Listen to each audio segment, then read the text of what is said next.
said, preoccupied with books, parents, tiredness. A lot of times it was nap time or it was lunchtime that affected the kids' behaviors, age, like I said before.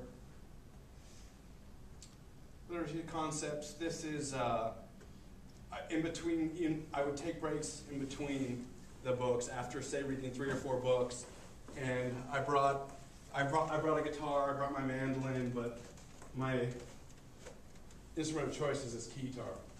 And I brought this, and I would just try and make up on the spot songs of the stuff I just read and encourage the students. And it was really sloppy. I mean, I would just make up stuff about the story and just try and see their ability to remember the stuff, elements of the story, or just sing and make noises, make house sounds, whatever.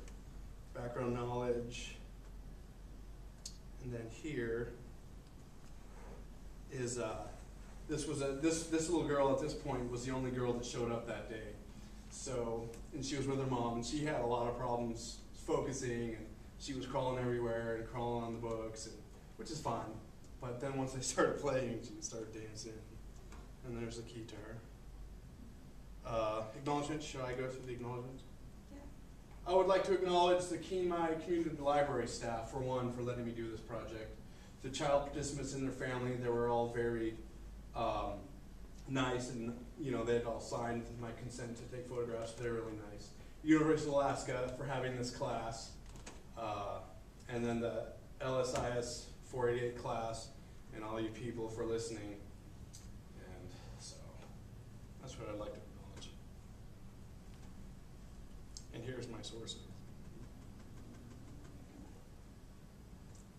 And then I have the video up, and this is, I'll skip through it if it starts getting. So we read about a little blue bird. This goes on for a while. What kind of stuff was in this story? Well, there was a purple bird. He tried to find something else that wasn't purple. So he met a couple friends. He met I'll give an example. camel. How it is too. He met a seal. He met a little goat. And he met a frog. Do you guys remember what color the frog was? And then too, this was kind of almost an handheld The video, next kind of story saying that I was was kind about of a reviewing the silver material, goose. like a recap. Let's And what recap the what we've goose learned means. through this keytar.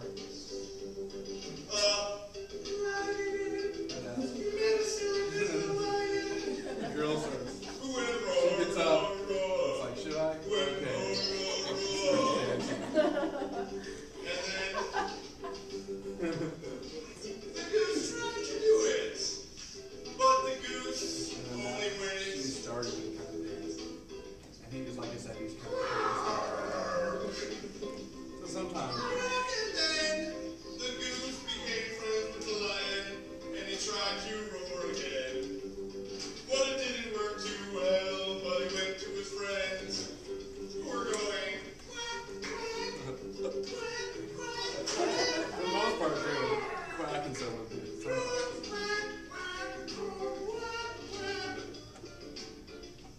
And then the gooses probably went out and got some bread So that's the from a bunch of people. Let's see.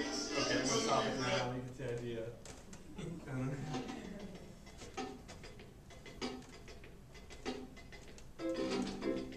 This is how I did it. Just like the kids, but I'm doing it for you. I hope you don't mind. And that's all what I did. I think it went well. I hope this presentation was nice to listen to.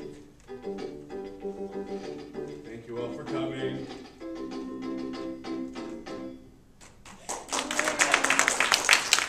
Welcome. So that's my presentation. Ask for questions. Ask for questions. Is there any questions? Just to be clear, so you were already participating in the reading program before you began Capstone Project, and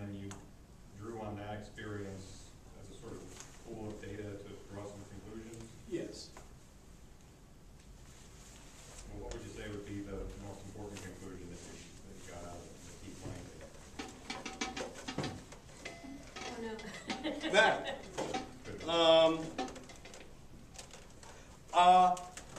I would say that my conclusion would be that I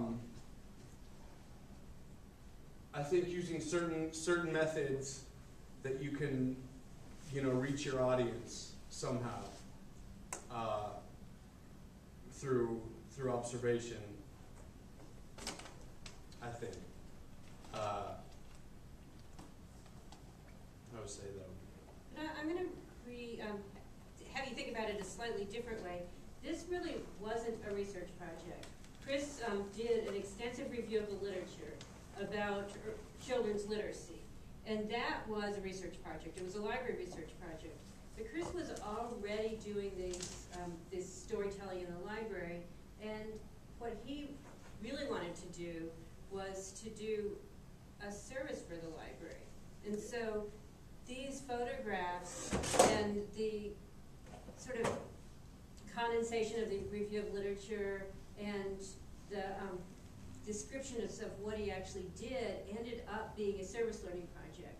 But at the very end of the practice presentation period, which in this case was really only one class as opposed to 3 classes which many of you had, and you could see the difference, I think, in the kind of the smoothness of the presentation, keeping in mind also that we did this by eLive, and so we didn't see the transitions. On eLive, we didn't really know how they were going to work. But the last thing that Christian sent to me was this video, and I realized that seeing that video that he had lit upon a new thing that he actually can research and that he can write up. He can do a very good introspective analysis of what he's really trying to do with, and that's what we're going to do the next time we meet, with that music. He uses it to summarize what he has just done. He uses it for repetition to engage the children. And just before Chris did his presentation, I thought, well, maybe I said, maybe you should teach me how to do this so that I can summarize my lectures. Nobody would forget a lecture if I summarized it in song and asked a couple of questions at the end of it. And that's what Chris was trying to do when he pulled out his guitar and summarized his own lecture. But that's a really useful technique. There's all kinds of reasons to integrate music into your instruction, whether you're talking about little children or whether you're doing it I'm not going to be singing my summaries of my classes, but if I could, I would. Because I think that would change things. I think if you could remember the professor's summary, then you wouldn't even have to memorize some of the concepts. You can probably entertain one more question, and then we'll entertain one more question. I guess it's kind of a two-part question. I guess I was wondering if you had done the review of literature and then went and did these, or did you do these before?